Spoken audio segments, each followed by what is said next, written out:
Hey everybody, Rick Bassman here for Talking Tough on Maui on a very, very quiet Sunday. It's so quiet, as you all know, my dogs will probably start barking explosively any moment, but it doesn't last long. So once again, please forgive me and my pups if that happens. Man, it's quiet here. Feels like the calm before the storm. Things are happening, and we'll get into that with my guest today, who is longtime good friend of mine, a blessing like many of the guests that we have here. I've had the benefit of being acquainted with them and knowing their story. And the beauty of that is I know there's an incredible story that when you hear it, you'll not only be, I think, inspired and blown away. I think you'll come away with something on this Sunday or whenever it is you happen to listen to it that will you'll find motivating. I've always found that in my next guest. He is a true Renaissance man. We'll go into all the details with him, but as a quick intro, from a guy who spent some serious hard time in federal and was how shall we say it, a star in the adult industry. Uh, he is now a immensely successful guy on YouTube with his fresh out and truly one of the most no nonsense yet positive guys that I know. It's my pleasure to introduce my good friend, Big Herc. What's up, Rick, man? And thank you for all the kudos, man, and the intro. And I really appreciate the opportunity, man. I know we've go back pretty far back, man, and it's a pleasure being on the show. No, I'm really glad to have you, and it's good to see you because I haven't seen you in so long. It's been ages, my friend, too long. But clearly, you're doing well. I know that. And right away when you pop up, it's just like happiness and light. I always see that in you. Are you always this happy and upbeat? I try to keep a positive aura around myself, and if I feel like things aren't where they should be, I try to realign them. So that's been one of the keys to me really changing my life and the course of my life is finding that balance and just recognizing good energy, and not let myself get trapped in like really dark circles. So how do you do that then? So you mentioned you realign yourself. Is it conscious or has it become automatic for you now? And if it is conscious at all, what's that process like? Well, for one, I know that we exist in a material world, but in the subconscious, there's a lot of things transpiring and our minds absorb things, even though we might not recognize them, and then they come out in different actions. There might be something you say or something you do. So I try to control more of that by just being in tune. And what I mean by that is, there's times where I might just go and just sit outside and just look at the grass and kind of reflect or meditate on the simplicity of life, something about nature, or just disassociate myself with society and all the madness so that I can find myself and center myself, because it's a lot of we talk about radio waves, and you talk about people being able to talk to a box, or me and you communicating, from across the world. Our absorbs a lot of things that are transpiring, and a lot of people don't know how to get those different negative thoughts out. So they fester in other ways, whether it's stress, anxiety, depression, and they don't realize where it's coming from. But once you can figure that out, it's so powerful. It changes the way you can change the outcome of situation. You can change the outcome of how you feel, coping with, life situations. But, you have to find that, and it's hard to find because a lot of people don't know how to do it. So I learned about it in prison by just, meditating, reflecting, and centering myself by, just basically creating a nothingness in my mind. And from there, I can create whatever I want to create and just get rid of everything else, because we're not compelled to harbor negative thoughts. You know, people think, oh man, you got to have a bad day. You got to be this. We have them, but you don't have to have those. You don't have to be unhappy. You don't have to entertain negativity. I mean, you can simply say, you know what, I'm not going to do it. And it doesn't matter what's going on around you. You can almost walk around like with a force field around yourself. And, you know, that's a game changer once you can master that. What you're saying, that's amazing. This might sound a little overly simplistic, but I remember reading, you know, God, I hate to say it, probably 35, 40 years ago, when the whole like self-help movement got started. One of the very first things I remember reading was this poem by a guy named Charles Swindoll, and it was not Swindle, but Swindoll, and it was entitled "Life is 90% attitude and 10% circumstances." It's all about how you treat it. You know, I'm not sure if those are the exact numbers or not, but there's a lot of truth in that, wouldn't you say? Because you said you learned how to be positive while in prison. I mean, there's probably not a worse place to be in most people's mind, I would think. And that's where you started to adopt this philosophy. Is that right? Yeah, because I mean, it sat me down. You know, when I was on the street before I went to prison, man, I was doing a lot of dark stuff. I was doing a lot of I was still involved in a lot of street activity.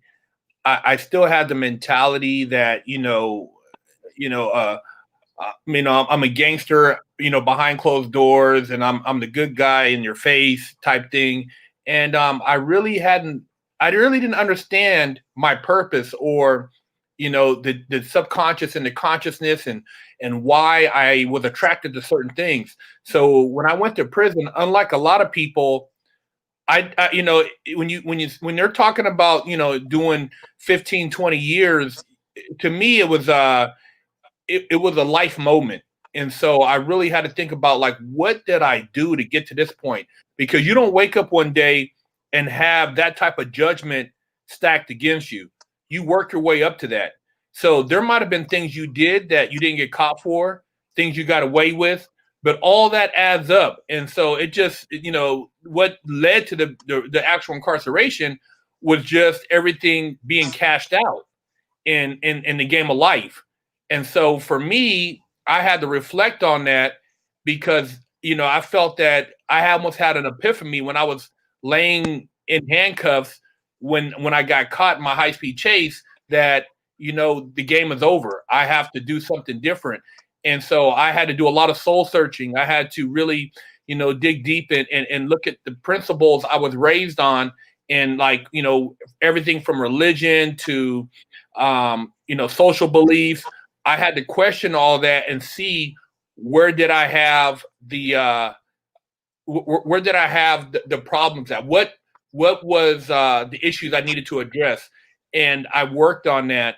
And during the whole time I was in prison, for those 8 years, 8 months, there's not one day I didn't think about, you know, the mistakes I made and how I could better myself, and also how to create momentum with leaving prison so that I could become this new person. A lot of people, they do things, and then they go back and keep uh, harboring the old them. You know, they want to glorify things they were doing, make, you know, and until you make a clean break, you can't straddle the fence. You can't be the old you to appease certain people and then try to become a new you. You have to let one of them go. And it's like the upper and lower self in Buddhism. You know, lower and higher self. You got to let go of one of those, because one of them is toxic and the other one is trying to shine. So you're dealing with these two different entities inside of yourself, and until you can learn to master one of them, you're not going to move forward. And I've seen people struggle with that, and that's why they fall back to drug addiction, alcohol addiction, or, you know, committing crime, because they're trying to escape because one voice is too strong. So everybody has it, but some people just know how to quiet the voice. Other people know how to manage the voice. Some people, the voice is overwhelming. So, you know, it's just a lower and higher self, and it's going on because as humans, we're conduits of energy, and we're attracting all this stuff. So we have to learn to filter, and we're not taught that. We're not taught spiritual awareness. we're taught, financial, education, religion, but we're not taught spiritual consciousness, something that you can do on your own without having to go to somebody else for them to tell you how to interpret a document. Once you master self, everything else falls into place, man. There's nobody has any control over you.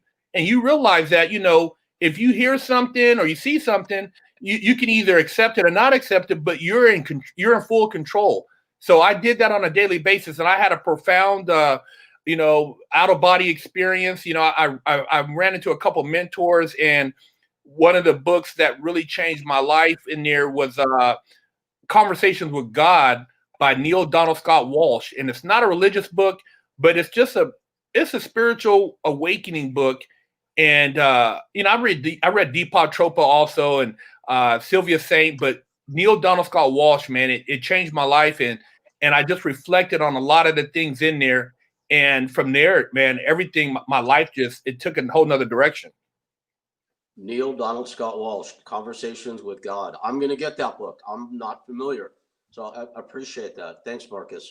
So, Big Herc, I called you your real name. We're old friends. I'm not gonna do that, man. All right, that's the one thing we talked about before. I knew I would do that. I knew it. I was pretty caught up on what you were talking about. Apologies. It won't happen again.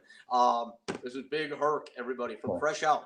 I want to talk about that in a little bit, but I want to go backwards before we go forwards. So, people looking at you now, people that you're 500,000 plus subscribers on YouTube, they look at you now and they see a very bright, I would say, light guy. The aura is very light.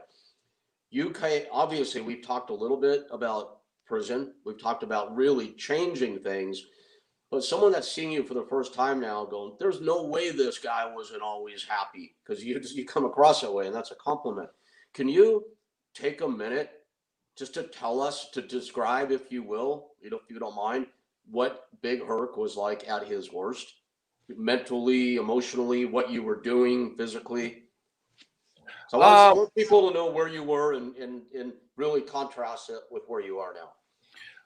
Well, I would say at my worst, man. I mean, I was always kind of like a happy-go-lucky person. I didn't necessarily walk around with a chip on my shoulder, but at the same time, if there was something that I felt was an opportunity in the hood, or there was, something that need to be handled, I didn't have no problem handling it. I mean, carrying a pistol, waiting for somebody late at night. I didn't have a problem getting down like that. And I did it on a sober, I never drank or got high. So I was always like, doing whatever I did on a clear conscience, even though it was a dark conscience.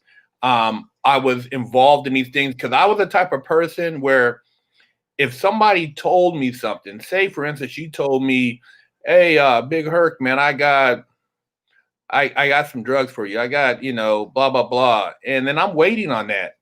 And if you don't have it and you lie to me, I might just rob you just because you lied to me, because you promised me. And I was already looking forward to making that money. So now you done messed up my money. So, I was really, I took the street serious. I had a certain, code that I kind of stood by. And, I had the potential to do good because I knew better, but it seemed like asserting a darker element is easy to a degree. So I kind of fell into that because it seemed like, I was somewhat, it was somewhat easy. It was somewhat attractive too. It was attractive, easy, and I can get away with it.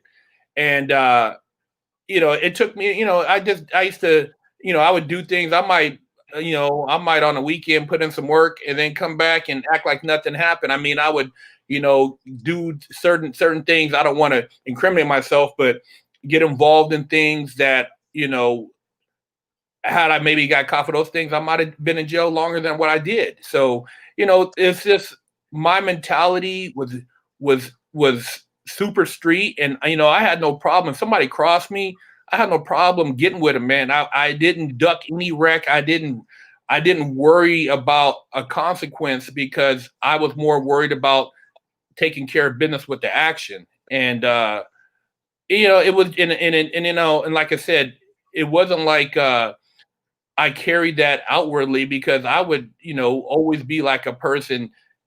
I could blend right in. I could be an articulate businessman or talk this, but there was another side. And now that side, I kind of, buried it and learned to not embrace that. But, it took a lot to really realize, why did I embrace that gangster side and that darker element, and what was the attraction there? And it wasn't really any reward for it. I mean, at the end of the day, it got me, almost a decade in prison, and it wasn't nothing to brag about, man. It's almost embarrassing to even talk about that side, because I'm not. It's nothing to glamorize. It's not glamorous to think that you could roll up on somebody and put a strap to their head, or do something to somebody and not think twice. It's not something to it's not something to endorse, and I would never want to see a youngster or another person thinking that that's a way of life, because it's not. And if it's not prison, it could be at the barrel of somebody else who deals with you, and it's a very risque lifestyle. And I was the type of person, I was willing to take risk, man. If I said I was going to do something, best believe I was going to do it. I wasn't gonna, once I set in my mind, which is kind of like, I have one of those mentalities when I say I'm gonna commit to something, I commit, rather than saying, well, you know what, I'll let that pass. I had this type of personality where if I told somebody I was gonna do something to them, I'm gonna do something to them. So, I just really, like I said, just reflecting on that person, it's almost like I don't know who that person was.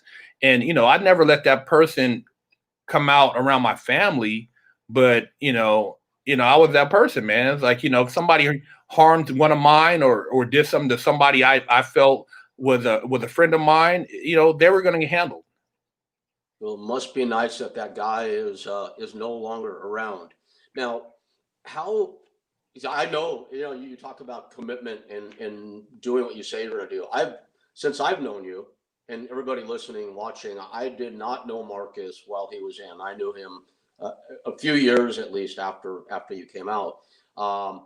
Where the guy you are today, I know it's a constant evolution and you're always growing, but I think you were a lot like the guy you are today when I first met you, which is a good person who's a man of his word. You do what you say you're going to do, no matter whether it in the past was to somebody or now it's more for somebody, for your family. So I commend you for that. And you have this series now, Fresh Out. It's on YouTube. People can see the crawl along the bottom of the screen here. I don't know if you noticed, but Hmm. our amazing producer John Paz put that up for us. So people to watch what Big Herc does on the daily, check out his YouTube. It's youtube.com/Fresh Out series, or just search Fresh Out on YouTube. You'll find it that way. So Marcus, Big Herc, people go to look at Fresh Out.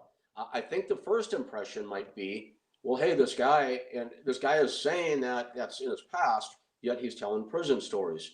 The way I see it, and I've watched a lot of it now, I think it's great, by the way, is I see it as I don't want to say, use the wrong words, but like a hook to get people interested, because everybody who hasn't been in is fascinated with what they perceive it to be like inside. You know that. So they want to hear those stories.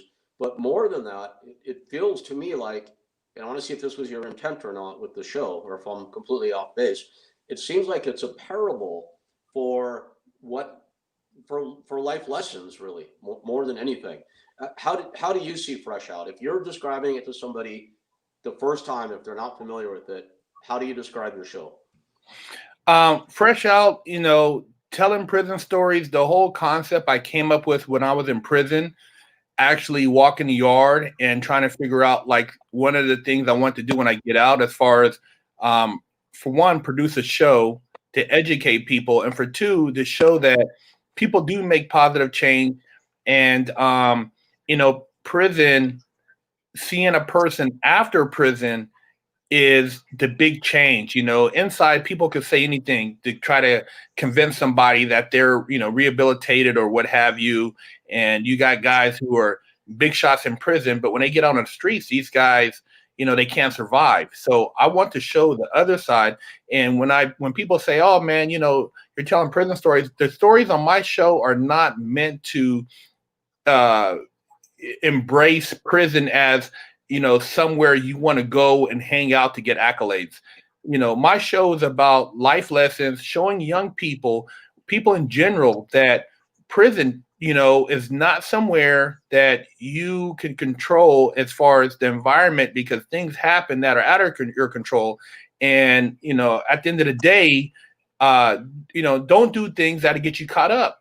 And because of that, because of my show and what I've been doing, I mean, so many people from around the world have emailed me, parents who have watched it with their kids, and where the parents couldn't reach the kids, because how kids are. Parents, they feel like they're, trying to boss them around. So when they hear from somebody else, from me, and it makes sense. And, if I was one of those channels that glorify prison, and you see me, talking with the hat on backwards or whatever, or if I talk more slang, I'd probably be at over 1 million subscribers, because that's what is being pushed on social media. That narrative, the black guy that's, the thugged out dude, or the guy who's from the hood. And, when people hear me talk, they're like, well, you don't sound like you did this. And, oh my God, you're not you're talking like a white guy, whatever.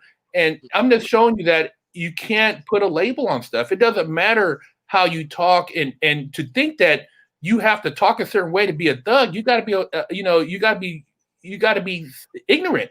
The biggest gangsters are well educated, military trained, and they'll split your wig. So to think that a person has to talk a certain way to actually carry on a lifestyle. But my whole thing is at the end of the day, is being a deterrent, to be able to relate and tell people, because I've been there, I've done it all, man. And I'm just so blessed that I didn't do something that really got me caught up, and I would be, not being able to do this. But I try to tell kids, like, man, look, I chased a reputation, or a street persona that I thought that would somehow give me fulfillment, and it was a total bamboozle. There's nothing that you're going to get at the end of the day if they call you Godfather, Kingpin, Gangster Man, Thug, Goon. There's nothing at that. So I've actually, pushed to, every time somebody does tell a story, at the end of the day, it wasn't like they're telling it to make fun of it. They're telling it because, man, it wasn't cool. It's not something you want to experience. And, I feel like my show has been one of the major shows streamlining prison stuff. We started in 2013, but just the amount of people we reached, man, from around the world. I mean, Colombia, Somalia, Germany, Russia. We got guys who watch this over in Russia, man, and they tell me, like, dude, we really, you inspire us, and because of watching your show, there's a lot of things I'm doing different. So I know it's working. I know it's putting out a positive message, and at the end of the day, that's why I don't really like to talk about a lot about my background as far as the stuff, because I don't think that's important. What's important is what I'm doing now. But I can use that as a reference, because it's not like I was just somebody out there doing credit card fraud. I'm not some little, patsy that was running around, getting beat up in a neighborhood. You can go and see my credentials is thick, but it's like, you can change, you can do something different. And where a lot of people, they don't realize that they have so much more potential. So talking about potential, it's amazing to watch you, because I've seen so much growth in your business enterprise since we first met. You've grown this YouTube channel. Heck, when you were in prison thinking about having a show, I'll bet YouTube channels weren't even a thing yet, were they? Did you know about that? No, I don't think YouTube started. I got out 2008 during the housing crisis, and I think that's right around time YouTube started. But I didn't really get hip to YouTube till probably 2010, 2011. I kind of heard about it, but then 2013 is when we pulled the trigger. So you launched in 13. You've cracked the $500,000 mark, just or 500,000 follower mark recently. Congratulations for that.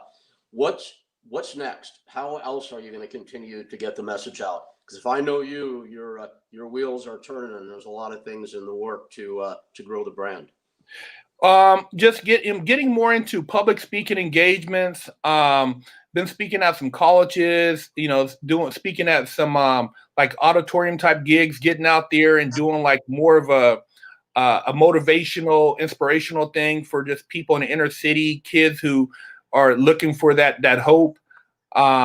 Also, taking the show to a mainstream level as far as the mainstream network.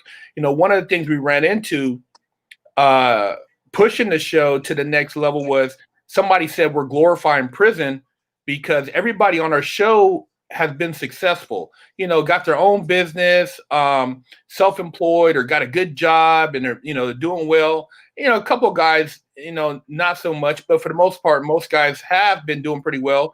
And I say that there's enough negative as far as guys on, cops and some of these shows doing stupid stuff.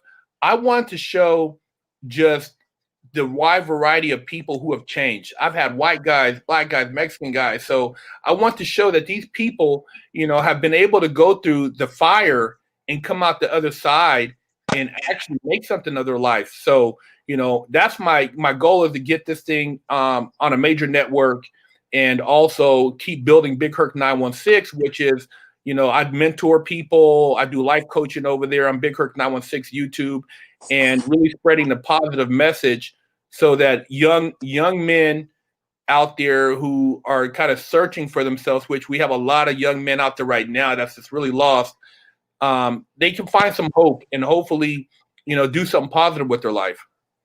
Yeah, and there's more and more of that. It's so dominant in today's society, and I feel like your timing is perfect, actually, because you're right. Up until a certain point, it's all about the glorification of what people perceive to be this glamorous lifestyle that you and I both know is negative and filled with hate and ways we shouldn't conduct ourselves as human beings. I think there's a shift happening in this world. At least I hope I'm right. If I'm right about anything ever, I hope I'm right about this. I feel like there's a shift happening, and that people want to see now what it is you're talking about. So I think your timing is good, man. I bet we'll see you on, say, the TV. Anybody watch TV anymore? Whatever it is, I'm sure whatever the delivery system may be. I know. We'll see you on that soon. That'll be awesome. Now, when you came out, you wrote a book. Do you still sell that book? I still have it. I wrote a couple books while I was in prison. I wrote Bedroom Gangster, Bedroom Gangster, like yeah, erotic, urban erotic novel. I wrote that, and it's pretty entertaining. I wrote that for a lot of guys in jail and just in general, just something to pass the time. And then I also wrote a book, how Big Herc got down in a porn game, and that's on Amazon too. So I got 2 books on Amazon that I still sell that are expression of my creativity, and I'm actually working on a memoir right now, and hopefully I'll have that done soon. I remember reading excerpts from a couple of your books. Funny thing is, I want to mention, before I mention this, I think you brought some of California to Maui today. I've been here for about 3 years now, and in the course of our conversation today, we've had 4 or 5 earthquakes and tremors. First time ever since I've been on Maui. Oh, wow. I think that's your gift from California. That's why I'm looking around. If you notice me doing that. That's crazy. Yeah, the whole house is shaking. It's pretty weird. And we're up on stilts here in the forest too. So my ex-girlfriend here on Maui will forever know you as a bedroom gangster. So I think that's I know we've read some of your stuff together online. You have some pretty freaking hysterical, hardcore porn stories in those books that you wrote. All right, we got to do it. Tell me a little bit about your time in the adult game, please. How'd you get into it? Why did you do it? And thank God you got out of it. How'd that happen? Yeah, I know. I got into the porn industry in 1994, pre-internet, pre-social media, fans only, all that stuff. I was locked up from 18 to 21 at the height of when you would be out there sowing your oats, busting cheeks. So during that time, while I was locked up, all I did was work out and look at, fiend books, porn books. The young man, you're looking at these books, fantasizing about girls when you get out. And I looked in these books, I'm like, man, that looks like a hell of a job. I wonder what that pays. Maybe I can make a profession when I get out of here and I'll make money and also catch up on my numbers. So I figured I'd kill two birds with one stone. So when I got out in 94, I was locked up from 1992 to 1994. I said, when I go to LA, when I get out, I'm gonna find a way to get into the industry. And back then they had I forgot what they called it, but LA Weekly, and they had these ads in the back. Remember LA Weekly with the newspaper? We used to run ads in the back of the LA Weekly. I remember it well. Yes, LA Weekly classic. That's a story for another time. But yes. Yeah, LA Weekly. So I found an ad back there and responded to it, and met this guy who had an agency, one of the oldest agencies out there back in the day, and off of Santa Monica Boulevard, and auditioned, took some pictures. Next thing you know, did my first scene, and started having fun, getting into the business. I mean, I wasn't out of jail 3 weeks, and I was doing probably my first porn. And you look at the books, and it looks like, oh man, this is so fun. You get on a set, man, it's work. I mean, dude, everything's okay. Go, ready, start. And you're sitting there, and it doesn't happen like that in the bedroom. In the bedroom, you gotta, finesse and move around and do this and that. And, you're not used to having, 8-10 people in the room and 100-degree lights on you and somebody with a camera under your nuts. I mean, it's a whole nother experience. So, working in that business, I met a lot of interesting people, learned a lot about the industry. And after, being in it for a while, I did over 300 some films. I realized, it was a time passing, but it wasn't something I wanted to make a total future out of. There's nobody else a multimillionaire. And for myself, I wanted to make a lot of money. I'm like, this is like more, I'm kind of being exploited to an extent. I'm a prop, I'm just kind of here, and, there's girls, you get all these girls, all this stuff. But when you get past that, I was getting women outside the industry. A lot of guys, they don't have, I have game, so I wasn't like I needed to go to the industry to hook up. So once I kind of got it out of my system, I'm like, it's like I got bigger things to do in life. So I kind of moved on and transitioned out before it really hit like the internet and all that stuff. I got locked when I got locked up is right when it was starting to. You were starting to have websites and things of that nature, because back then you only seen magazines and what is it? I think that a lot of DVDs back then. So it was a totally different era. And, the girls and stuff, it was, people actually were like mini starlets and stars, where now you got the housewife in Oklahoma. She's got her own thing going, but it wasn't like that back in the day. It was actually really, really, it was different. Yes, if you remember when you and I met, I was actually living in an active porn studio in the Valley. Yeah, I remember that. Right. That place was pretty cool, though. You got to admit. It was. You would never know that's back there. Yeah, it was a weird place to live, that's for sure. But before that, way back in the Valley days, I used to run one of the companies in Tropics, if you've heard of that one. So it was a different game then. I'm not proud of that. It's stories for our history. All right, forget all that. I have to go back to something you said. You got out, you answered an ad, and you auditioned. What does an audition for a male in the industry consist of? A male in the industry is about if you can get a hard on. So for a girl, it's really, man, the girl doesn't really have to do anything but lay there. Turn around, look at the camera, look sexy. A guy, you have to be at Right. you got to perform, man. And they really are trying to hear any excuses. So, there was back then no Viagra, no Cialis. So you had to, you might have a little ginseng or something, but, you had to, rise to the occasion. So it was a lot more, you had a lot more, the performance back then were different. And it was all about, you only were good as your last scene. So if you had a bad scene, bro, the word was spread like wildfire, and you might not get any more work because two bad scenes, you might not be able to pay your rent. Yeah, even the fluffers want nothing to do with you at that point. I know. Yeah, and it was a lot of the guys were like I hate to use the word like bitches, where guys would gossip. If you were on a set, Rick, they would say stuff behind your back because they want to get your job, or somebody try to throw you under the bus, and it's just a lot of backstabbing and really undermining. And I never got down like that, man. I never talked behind somebody's back or texted somebody that I don't. If I'm gonna say something, say it to your face. But in that business, nobody could really be trusted. Everybody was trying to get what you had. And, I just realized that scene really wasn't for me. I still know a couple of people that I'm cool with in the business, but a lot of the people, man, I wouldn't trust them around my wife, Good. I do know. It's funny. This is kind of this is a mention that will only make sense to a few, including our producer John Pozorowski, who's deep into the pro wrestling business. The pro wrestling business and the porn business, to me, have always been almost identical in how the industry conducts themselves. They're very narrow, very weird, bizarre little worlds that, unless you're in it, it's hard to explain. I think you're doing a great job of explaining it.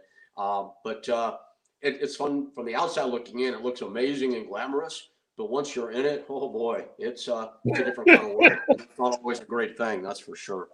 Wow. So, people, if you can see Big Herc on Fresh Out, everybody can see them. They're very easy. And if you look hard enough, maybe you can find them on Pornhub also. Who knows? I had to throw it out there, man. How would people get your old books if they want to be entertained by some of the tall tales from back in the day? Amazon. I'm on Amazon, so they can find Bedroom Gangster on Amazon, How Big Herc Got Down in a Porn Game on Amazon. So, I sell a few books here and there, and I just did a thing on Vice TV, Porn Gangster. So, some of my backstory is also on there. And then you almost became a reality star in our ill-fated venture with the Collective. Remember that? Oh my gosh. I bring it up for one reason, because when we edit this and we air it later, we'll throw a clip in there. That was funny, man.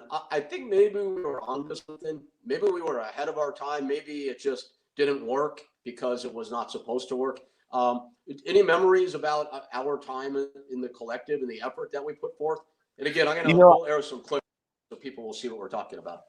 I think that like you said, it was misunderstood by the people we pitched it to, because you remember I went with you to all the pitch meetings. Not everybody went, but me and you, sometimes it'd just be me and you in there, or maybe me, you, and somebody else would show up. But for most part, whenever you said, "Hey man, I'm going to a meeting," I would make an effort to be there just to hear what their opinion was of it.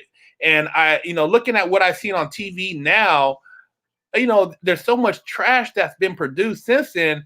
It's like it doesn't really add up to me. But like you said, I think that for what we were pushing, and we were pushing which right now there's a lot of, I would say they call it soy boys, movement and simps. And we were the total opposite of that. We were very manly man type show, entourage on steroids, it was a lot of personality there, and sometimes I think it was almost too much for a network to try to manage. So they didn't, they kind of blew us off with some weird denial. But yeah, man, I mean, it was everybody that I know that's seen it, man, thought that it should have been a show. I mean, out of all the people that I know that viewed it, and the feedback I got, it was all positive, but it just, like you said, it seemed like it's all timing. Yeah, I think it was timing. I think it was maybe too complex for its day. You're right. The networks they want what's already been on. You know, if you pitch to the E network, you cannot pitch at E without hearing the word Kardashian come up. And we didn't have any Kardashians in our cast, so that wasn't going to happen. But yeah, it was Entourage on steroids, and you know, it was brotherly love. I think among 7 guys who really didn't look they'd be participating in something like that, which is why I thought it was so great. If you were remember that band Panic at the Disco, who they went like on an internet terror about us, how we were like the most ridiculous thing they'd ever seen. I don't know where that came from. And then others were saying, "Oh, this is clearly meant to be a show for what's it called? The Gay Network." I forget what it's called now. Oh yeah, yeah, yeah. I think people are having trouble getting it. It was fun though. But you know, I think the one reason it never would have worked, because if we had gotten a network deal, and I really thought we were at one point. If you remember, we met with the top people at Spike, and we got into the rooms, and they did like it. They didn't know what to do with it, like you said. It wouldn't have lasted, because you could imagine if we had gotten a real budget behind us with that group of 7 guys we had put together, how fast do you think that would have imploded? Oh my God! Wow. I can still remember going to your place and hearing you know, these guys. Remember Tika and Chad going at it. We're sitting there, we're trying to like work out. Like, man, it wouldn't have went but 1 or 2 seasons before it imploded. Yeah, two's being generous, I think. Yeah, it was fun. I'm gonna put when we edit this, we'll put some clips in here to give people an idea what we're talking about. That would be. Man, so you these days life is good, yes?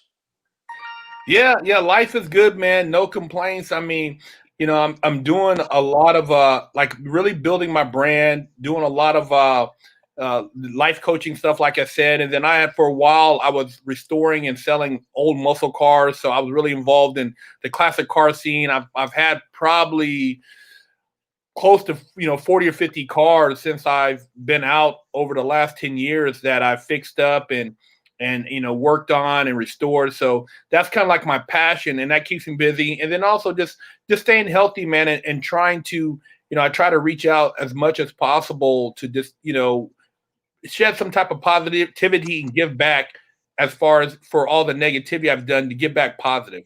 And that's what really makes me feel good. It's like knowing when I go places, I mean, dude, I've run across Armenian gangsters, Southsiders, white guys you wouldn't believe. And they're like, "Big Herc, man, I watch your stuff, man, cool stuff." I mean, law enforcement, who have reached out and said, you're doing a great job. So that really makes me feel good to know that, people are actually tuning in, and I'm actually giving out a positive message, because I try to, not offend anybody, but let everybody know that, harmoniously, we need to all, things need to change, especially with the prison system and just the mentality of young people, man, who are selling themselves short by buying into a glamorized lifestyle that's a dead end. Man, what a blessing to be as successful as you are now. By the terms most people define success, whether it's monetary or having things or having fame or whatnot, but to be doing it the way you're doing it, to truly give something and to get the kind of response that you're getting. So again, just accolades and hats off to you, man. I'm very, very happy for you. So these days, you're on social media a lot. You have to be. Your world largely revolves around that. We have a lot of friends in common. I don't know if you have noticed the following, something I've noticed. A lot of people are angry these days about what's happening. This is not necessarily criminal activity or anything to do with that world, but they're angry by their daily experience and by what's happening in the media. And this is not an allusion to politics. You and I talked about it before we went live here, that neither of us like to talk about politics, and I stick by that. But the climate is creating a lot of anger, a lot of fear, and then you see it reflected on social constantly, where good friends of ours are hammering each other because one person may not believe what the other believes. In the old days, we called it a disagreement, and we talk about it, maybe have a laugh about it, and go out and have a beer afterwards, or in your case, a Shirley Temple, whatever the case might be. Remember the scene from The Collective when we were in the bar all drinking whiskey, and we got you a big drink with like pineapples A non-alcoholic beverage. non-alcoholic beverage. Yes.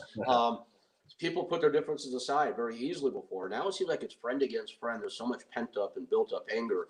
And to me, it seems like people making something, I don't want to say out of nothing, because there's stuff going on right now that's going to affect us and, the generations that come after. But it's an effect that's all up here right now, it seems to me, yet it's being put out in anger and vitriol toward others. Are you seeing that?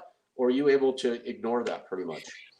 I am seeing it. And, if you read about like just how media can be weaponized, and it has been weaponized in a sense where it's used to create disarray, hatred, divide, and when you really think about it, when's the last really happy thing they talked about on the mainstream news?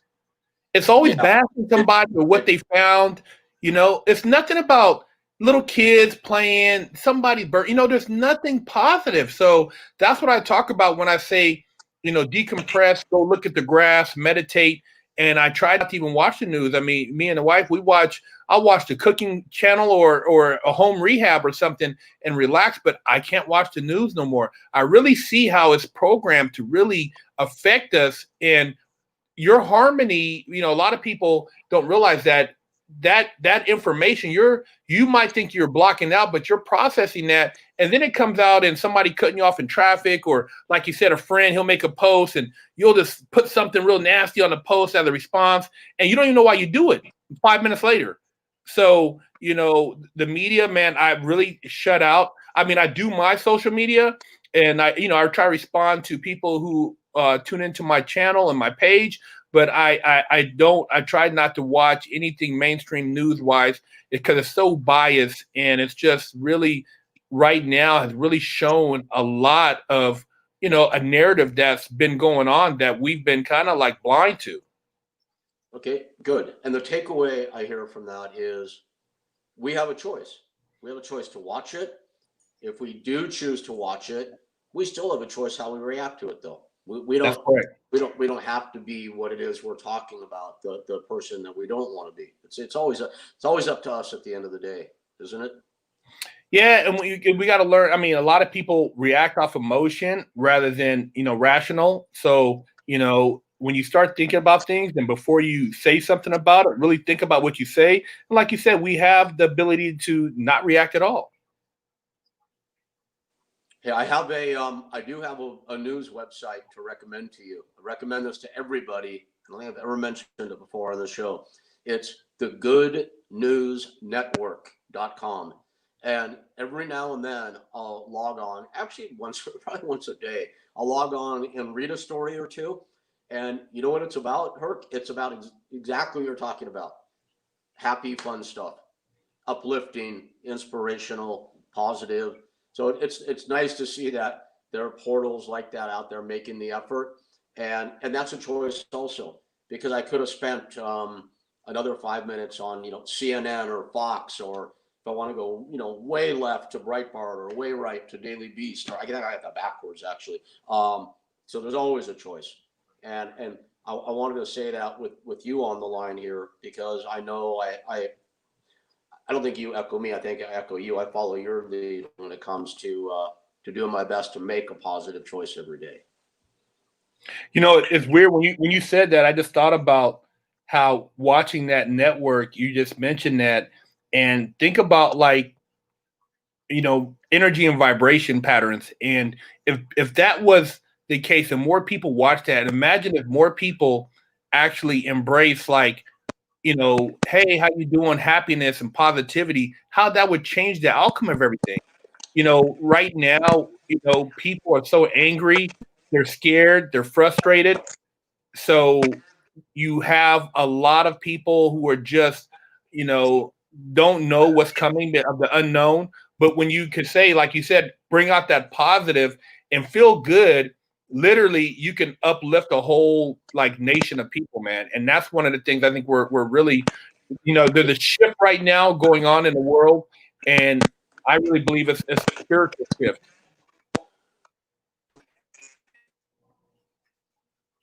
Yeah, I think the same. I feel like we're at a critical mass, and I hope over the side before we fall down, roll down the hill once and for all. You know, it's and this is not a way into politics at all, but a lady named Marianne Williamson ran for president.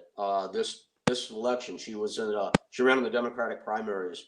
Do you remember that, or are you familiar with her? Mm-mm. She ran pretty much on the platform that we're discussing. The world needs to be a nicer place. Marianne Williamson is one of the top authors, and I'm not saying I endorsed her. I didn't necessarily, and I don't talk about who I endorse anyway. It's not important. Who cares? And that gets into politics anyway. But her whole platform was, we need to be nicer to one another. We need to be more positive. The rest can fix itself.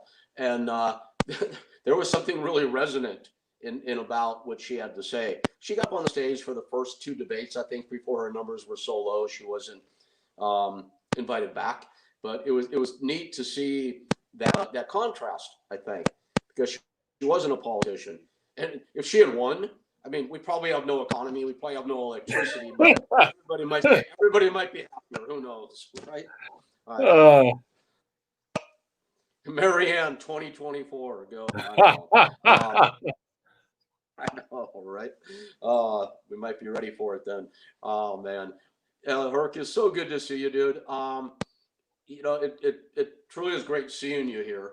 Hopefully, we'll get to meet up before long when I'm back out your way, if I ever decide to leave the safety of this little island here and go deal with the big mad world out there again. Man, I'm glad you're doing so well. It's really nice to see that. And your YouTube channel has been crawling across the bottom of the screen here. Everybody, pointed it to you. Fresh out on YouTube. You can get Big Herc's books on Amazon. And you know, I don't say this often, but follow this guy, because the world does need to shift. And my friends, people like you that are leading that shift. And you know, for that reason, amongst many others, I admire you and I appreciate you. So thanks for being here. Hey, like I said, I appreciate the opportunity, and man, it's going back almost a decade that we met, and you know, along that journey, man, met a lot of good people through you, man, and we've had some, you know, some pretty crazy times. I mean, hanging out in Vegas, you know, just going to different functions. I mean, dude, we've had some really interesting times, man, and you know, when I didn't know a lot of people, you gave me the benefit of the doubt, and that says a lot about your character, because you didn't, you know, you didn't know my past, but you didn't judge me on the present. So, you know, it's the universe brings people into your life, and whenever somebody's been in my life this long, I show them a certain level of respect, because I know that there's a reason why we're still in contact, man. And you know, it's good that I'm happy I was able to get on your show, bro, and share my story. Same here. Thanks for your time. I'm going to continue to follow you on social, of course. And my friend, I look forward to our paths crossing again sooner rather than later. For sure, man. And you be safe and take care out there. Watch out for them damn earthquakes. You know, I go outside and survey the damage now. Take care, my friend. See you soon. Okay, take care. Bye-bye. And that was fun. I mean, you never know what you're going to get. It's great to see an old friend, and as I said to him numerous times, really nice to see somebody doing so well, and someone that really deserves it, and has their heart in the right place and work toward it. Something for us all to aspire to. I think normally I would do a wrap up with my great partner and producer John Paz. He is on mute today. Back on the eastern side of the U.S. So very brief wrap up here. That's all we have for today. Glad to have Big Herc on. You know where you can check him out. And it's Rick Bassman here on Maui for Talking Tough, signing off for myself and John Paz of the Two-Man Power Trip. See you soon. Aloha.